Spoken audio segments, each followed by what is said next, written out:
Assalamualaikum warahmatullahi wabarakatuh. Perkenalkan, nama saya Melia Sheila Puspa dengan NPM 20185 dari kelas D.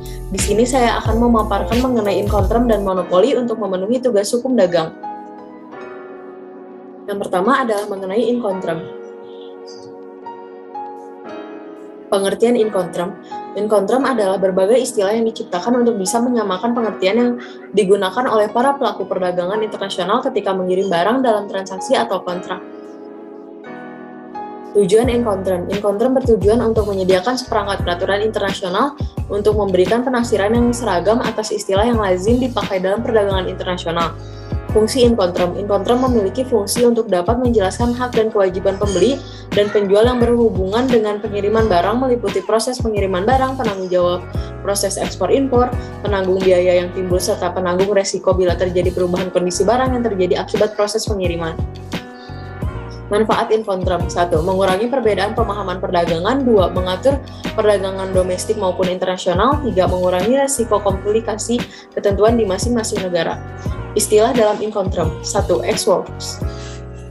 Ex-works artinya pihak penjual yang akan menentukan lokasi ataupun tempat pengambilan barang yang akan dibeli. 2. Carriage paid to. Carriage paid to artinya pihak penjual yang akan menanggung seluruh biaya dari mulai barang dikirim hingga sampai di tujuan pembelinya. Namun, pihak penjual hanya memiliki tanggung jawab hingga barang diserahkan kepada pihak ekspedisi. 3. Delivered duty paid. Delivered duty paid artinya pihak penjual yang akan mengirim barang sampai tempat tujuan dan penjual yang akan menanggung seluruh biaya termasuk biaya asuransi dan juga seluruh biaya lain yang harus dibayar seperti biaya pajak, cukai, impor, dan lain-lain. Pihak penjual juga akan mengurus surat izin impor. 4. Free carrier. Free carrier artinya pihak penjual bertanggung jawab terhadap perizinan ekspor hingga menyerahkan barang pada pihak ekspedisi di tempat pelabuhan yang sebelumnya sudah disepakati bersama. Dalam hal ini, pihak pembeli hanya perlu membayar biaya pengiriman dan tugas serta tanggung jawab penjual akan selesai ketika pihak pembeli sudah menerima barang di pelabuhan.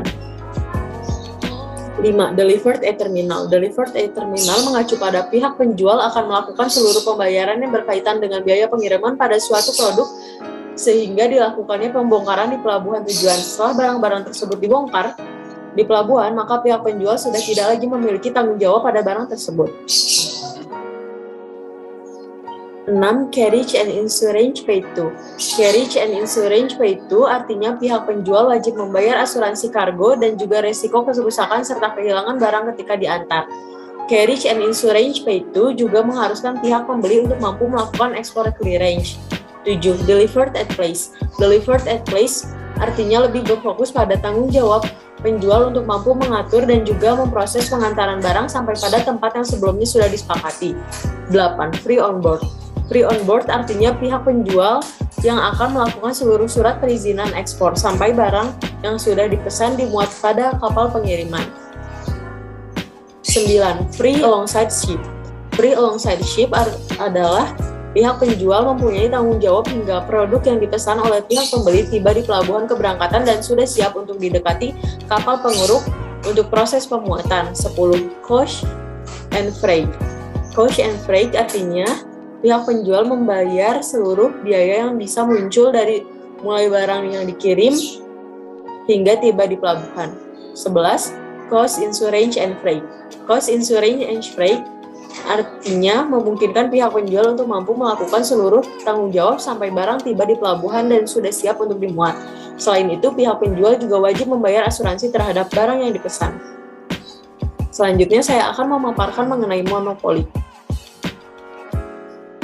Pengertian monopoli. Monopoli adalah keadaan bisnis yang dipegang penuh oleh satu perusahaan. Hal ini dikarenakan hanya perusahaan tersebut yang memiliki layanan yang dibutuhkan oleh banyak orang, sehingga menjadikan perusahaan tidak memiliki pesaing atau kompetitor, dan perusahaan dapat mengambil keuntungan maksimal. Dasar hukum dari monopoli adalah Undang-Undang Nomor 5 Tahun 1999 tentang larangan praktek monopoli dan persaingan usaha tidak sehat. Ciri-ciri monopoli. 1. Hanya terdapat satu penjual atau produsen yang menguasai penawaran atas barang dan jasa tersebut. 2. Tidak ada barang pengganti yang serupa. 3. Perusahaan lain sulit masuk dalam industri. Dan 4. Penentu harga dikuasai oleh satu perusahaan atau satu pelaku usaha. Kelebihan monopoli. 1. Perusahaan monopoli akan selalu berusaha melakukan pengembangan produk secara luas dengan berbagai jenis serta mutu. 2. Perusahaan monopoli menumbuhkan efisiensi untuk dapat bersaing dengan perusahaan lainnya pada produk sejenis. 3. Persaingan monopoli dapat menghasilkan inovasi baru yang dilindungi undang-undang, hak cipta, dan hak paten dari berbagai perlombaan untuk penemuan baru. 4. Para pesaing monopoli akan menumbuhkan kemajuan pesat dalam teknologi. Dan 5. Monopoli dapat meningkatkan jumlah produksi secara massal dan dapat menekan biaya produksi. Kekurangan monopoli. 1. Monopoli berkuasa dalam penentuan jumlah produksi yang berdampak pada ketersediaan produk untuk konsumen. 2. Menumbuhkan eksploitasi terhadap pemilik faktor produksi. 3. Menumbuhkan ketergantungan konsumen karena mereka tidak bisa membeli pada perusahaan yang lain meski merasa dirugikan. 4. Monopolis akan bebas menguasai penjualan karena perusahaan lain susah masuk pasar. Dan 5. Persaingan dapat menumbuhkan pendapatan yang tidak merata. Jenis-jenis monopoli. 1. Monopoli alamiah. Monopoli alamiah tercipta dengan sendirinya karena pasar yang ada memang tidak bisa menampung lebih dari satu penjual. 2. Monopoli masyarakat. Monopoli masyarakat tercipta karena produk tersebut memang dipercaya oleh mayoritas bahkan seluruh konsumen untuk memenuhi kebutuhannya. 3. Monopoli lisensi. Monopoli lisensi terbentuk karena salah satu penjual membuat lisensi kepada produknya dengan hak cipta, hak kekayaan intelektual, hak paten, atau lisensi lainnya. Dan 4. Monopoli karena hukum. Monopoli ini terbentuk akibat adanya hukum atau undang-undang yang mengatur pasar tersebut. Sekian dari saya, mohon maaf bila ada kekurangan. Terima kasih. Wassalamualaikum warahmatullahi wabarakatuh.